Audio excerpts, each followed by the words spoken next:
Financial exploitation and fraud costs older Americans billions of dollars in direct losses every year. Hi, I'm Dr. Marti DeLiema. Elder financial exploitation is the illegal or improper use of an older adult's money, property, or belongings for personal use. We typically think of two types of elder financial exploitation. There's fraud, which is exploitation by a stranger, and there's also elder financial exploitation or elder abuse, where the perpetrator is a person in a position of trust to the older adult, like a family member, friend, or a caregiver. Elder financial exploitation has a really serious impact for older adults and their family members. In my research and interviews with older victims of financial fraud, they report embarrassment, shame, social isolation, depression, and loss of trust. The financial harm from exploitation can really range. For some people, it's just a small amount of resources that were taken from them and they're able to recover those resources. But for other individuals, particularly in my research studies, we find that the financial devastation can be quite severe. For many older adults, they've already left the workforce, so they're not in a position to go back to work to recover some of those lost funds. Some older adults even experience homelessness after the perpetrator takes their resources, including their homes. Researchers have done a lot of research on the risk factors for financial exploitation and fraud. And I want to be really clear that the risk factors for fraud can be very different than the risk factors for financial abuse by a trusted other, like a friend or family member. One risk factor that's universal across both types is social isolation and loneliness. Social isolation allows perpetrators to gain more control over the older adult and their finances. And feeling socially isolated, so feeling lonely, might make an older person more open to interactions with strangers who don't have their best interests at heart. There are other risk factors for elder financial exploitation as well. One of those is changes in financial decision-making. Now, these changes can happen earlier in the life course than many of the changes we often associate with aging, like memory loss and dementia. In fact, changes in financial decision-making can impact people who never go on to experience Alzheimer's disease or a related dementia. Now, these make a person maybe more susceptible to persuasion or deals that are too good to be true, or even trusting strangers or family members to help manage their finances when those people aren't actually in the best position or as trustworthy as they would hope to do that role for them. The other risk factor that I want to mention is older adults' greater wealth relative to younger populations. So in the United States, older adults hold about 70% of our nation's personally held wealth. So that might make them more attractive targets for scammers and family member perpetrators who want some of those resources for themselves. Older adults are also faced with a lot of pretty big financial decisions as they choose to transition from home to an assisted living, or even just what to do with their retirement savings. All of those opportunities create spaces for perpetrators to try to manipulate them and convince them to move their money or trust them with their money. When we're thinking about risk factors, especially for fraud, we cannot forget about the context. What's going on in the older person's life? Did they just lose a spouse? Was that spouse the financial decision maker for the household? Are they feeling stressed? Did they experience a hospitalization? All of these experiences in their life create moments of chaos or upset and just make them more susceptible to being persuaded by a stranger, a criminal. If you suspect that a family member, friend, or someone close to you is being taken advantage of by either another family member, friend, or a fraud criminal, there's a couple things that you can do to try to keep them safe. The first thing that you should do is have a conversation. Ask them what help they need. Ask them what's going on in their life. Provide that social interaction that they really need that might even be driving their trust in the perpetrator.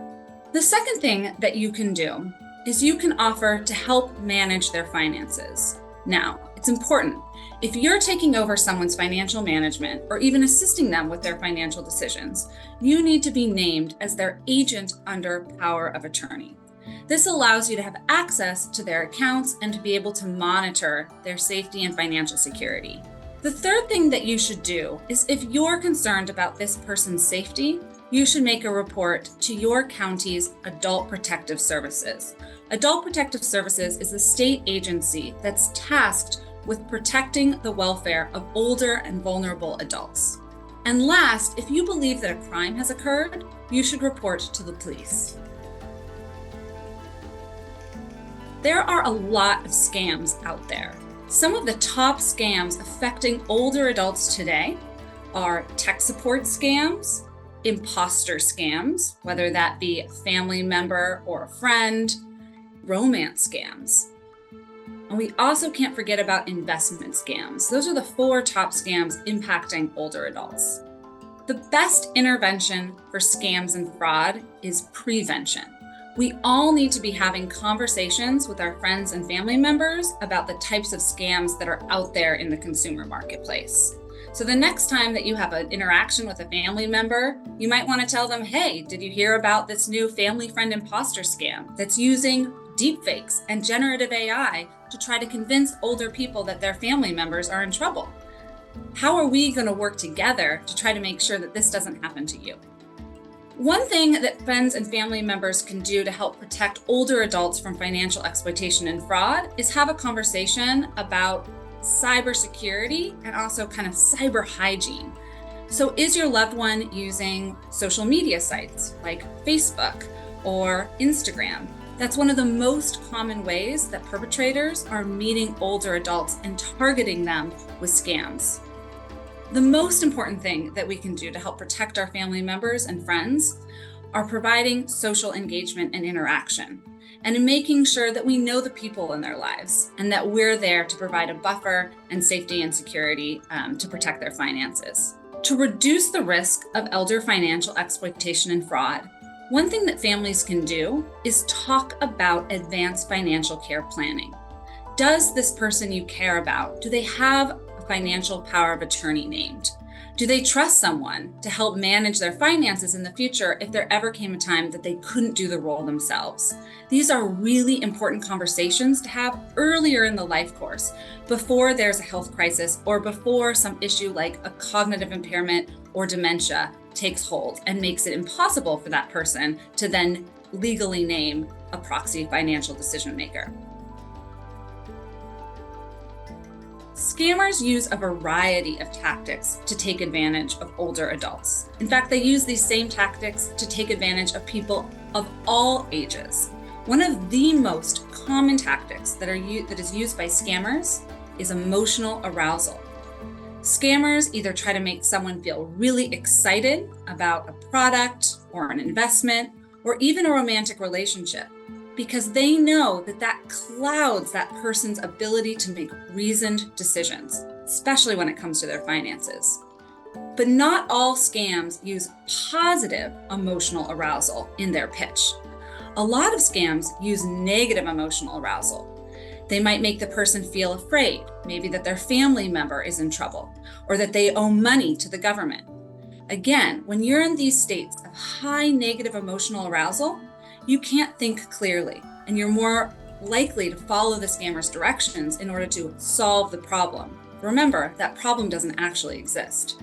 Another tactic that scammers use to persuade people to follow their directions is urgency and pressure.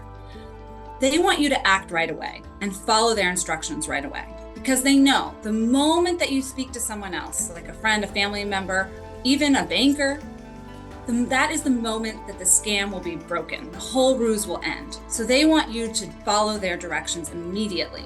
So if you feel like you're being told to do something right away, that's a red flag that it's a scam. A third tactic that scammers use is emotional and social isolation.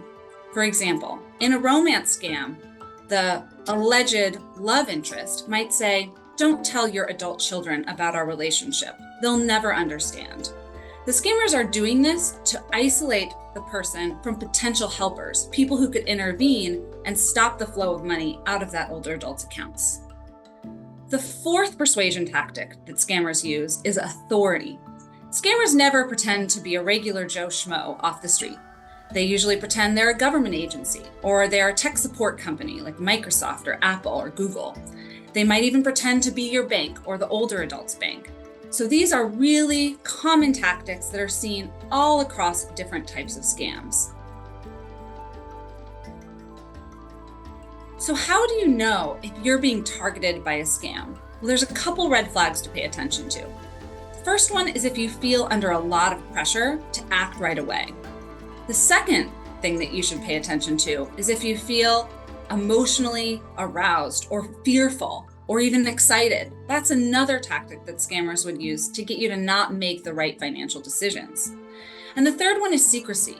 If the person on the other end of the phone or online, they tell you, don't tell anyone about this, or this is just between us, or give you lines to say to address questions from financial workers or even retailers, that's another sign that this person is persuading you to act in a way that's not in your best interest.